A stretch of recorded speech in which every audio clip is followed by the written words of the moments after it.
కానీ ఇందులో మీరు తత్వాన్ని ఒక దాన్ని గ్రహించాలి, లేకపోతే ఆ లీలకు అర్థం ఉండదు. కాళీయుడంటే ఎవరో కాదు, మనమే కాళీయుడు. మనకి హృదయ క్షేత్రము నుంచి ఈ బాహ్య నేత్రానికి దొరకవు. ఆపరేషన్ చేస్తే కనపడతాయా అంటే కనపడవు. 101 నాడులు బయలుదేరతాయి యోగశాస్త్రంలో, అవి జ్ఞానభూమికలు అంటారు. అవి మనకి జ్ఞాన ప్రసరణ కేంద్రములుగా ఈశ్వరుడు ఇస్తాడు. వీటిని మీరు సద్బుద్ధితో వాడుకున్నారనుకోండి, అందరి యందు ప్రేమతో, భగవంతుని యందు భక్తితో ఉండగలరు. ఈ జ్ఞాన ప్రసరణ కేంద్రములలోంచే మేధస్సుకి ఆ జ్ఞానము ప్రసరణ జరుగుతుంది. ఇప్పటికీ నాడీమండలము అన్నమాట డాక్టర్లు వాడతారు.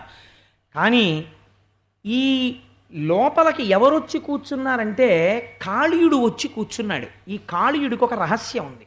ఈయన మొదట రమణక ద్వీపంలో ఉండేవాడు. రమణ అన్న మాటకి మనకి శబ్దరత్నాకరము అని తెలుగు మాటలకి అర్థం చెప్పగలిగినటువంటి ప్రామాణికమైన గ్రంథం ఒకటి ఉన్నది. ఎప్పుడైనా అనుమానం వస్తే ఆ పుస్తకం చూస్తాం. సంస్కృతానికైతే అమరకోశం చూస్తాం. శబ్దరత్నాకరం ఒక అర్థం చెప్పింది. ఏది ఒప్పయినదో దానికి రమణకమని పేరు.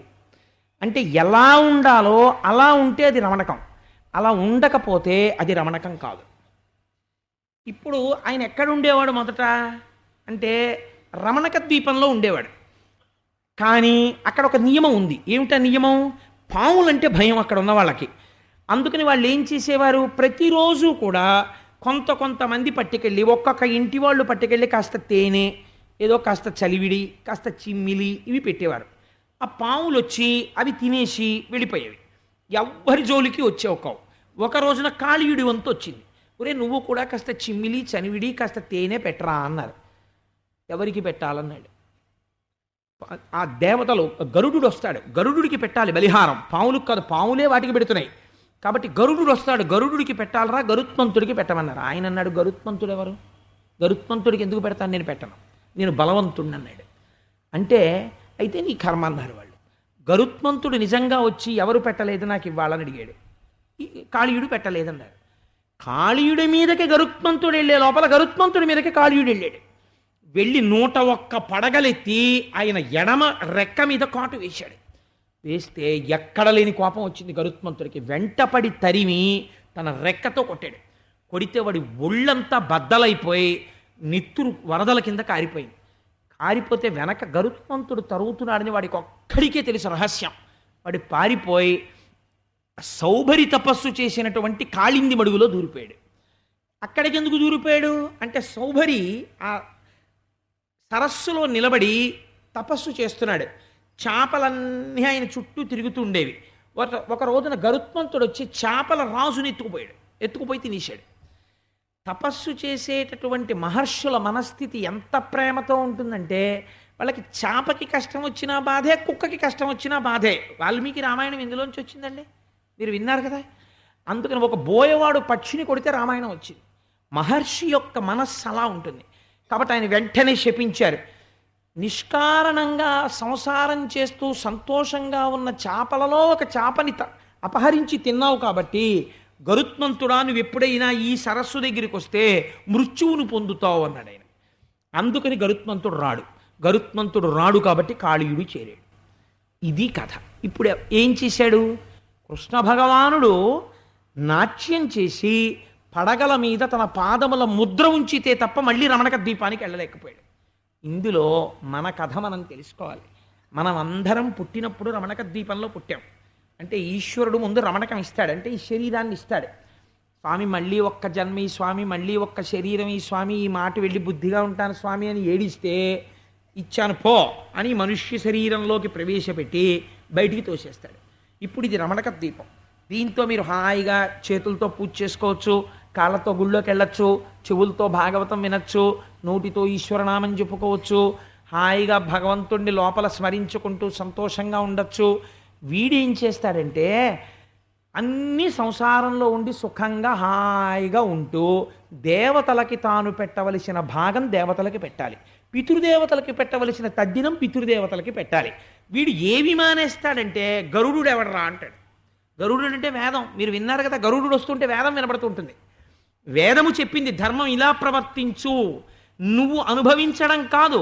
నువ్వు ఇంట్లో అనుభవిస్తుంటే కనీసంలో కనీసం ఇంత బెల్లపు గడ్డైనా పూజ గదిలో పెట్టి రోజు ఒక్కసారి నివేదన చేసి ఇంత ముక్క కళ్ళకద్దుకుని నోట్లో వేసుకో అని చెప్పింది. వీడేం చేస్తాడు?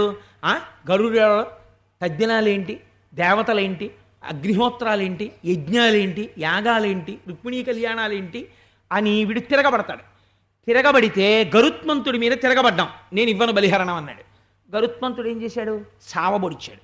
దేవతలు ఏం చేస్తారు? ఆగ్రహాన్ని ప్రదర్శిస్తారు. ఏమవుతుంది? ప్రమాదం వస్తుంది. ఇప్పుడు ఏం చేస్తాడు?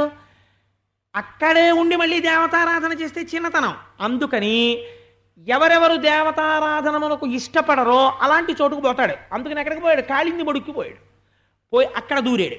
దూరి ఏం చేస్తున్నాడు? లోపల మార్పు రాలేదు, విషం కింద తయారు చేస్తున్నాడు ఆ మడుగుని.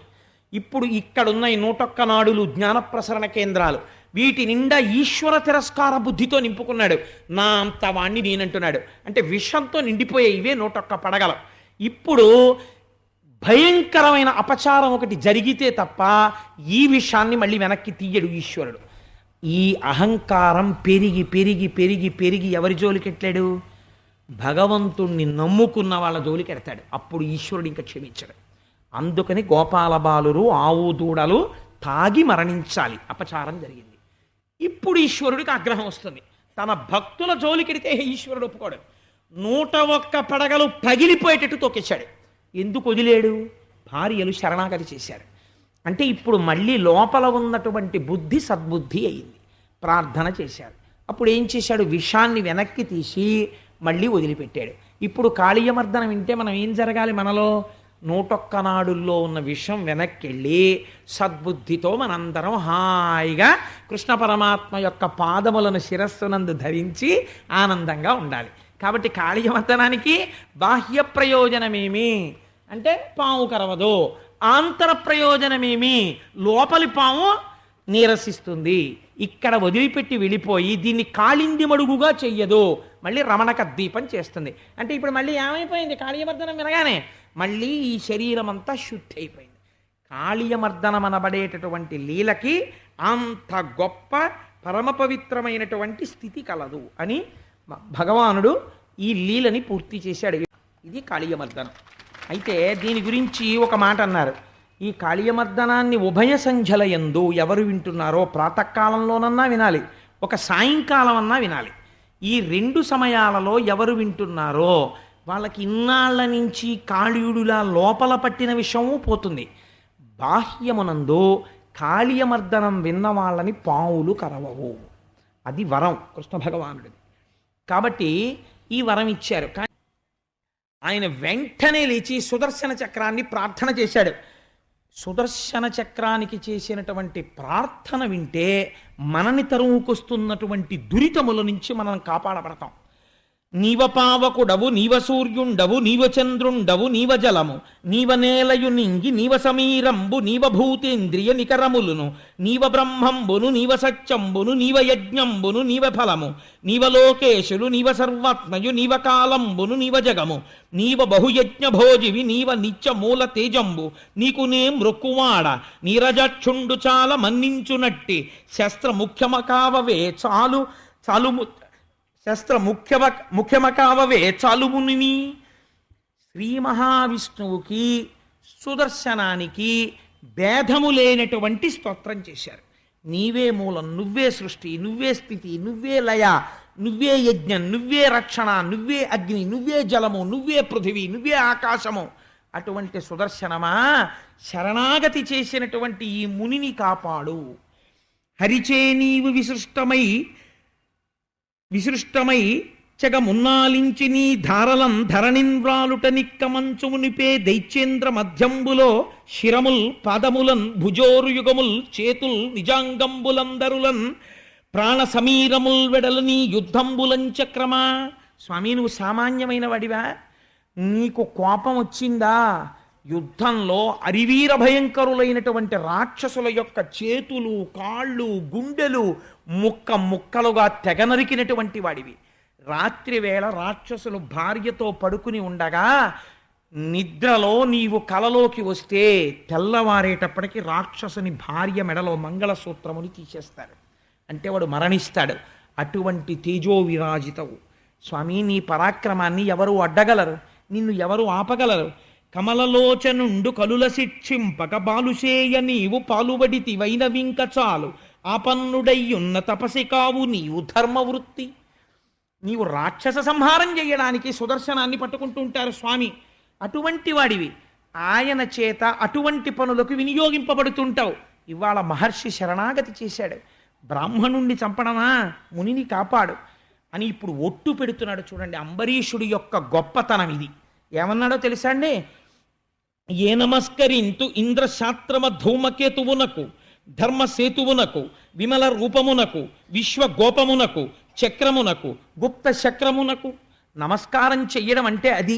5 జ్ఞానేంద్రియాలు, 5 కర్మేంద్రియాలు, బుద్ధిస్థానమైన శిరస్సు 11ంటిని మీ పాదముల దగ్గర విడిచిపెట్టామని వదిలిపెట్టడం, అవతల వారి శరోర అధోభాగమునందున్న పాదములకు శిరస్సు తాటించడం శరణాగతి.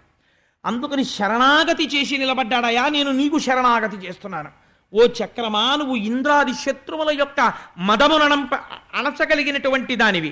ఈ లోకము యొక్క యథార్థమైన రూపమును మరుగుపరచి జగత్తుగా కనపడేటట్టు మాయ చూపించగలిగినటువంటి దానివి. విశ్వగోపమునకు ఈ విశ్వమును రక్షించగలిగినటువంటి దానివి.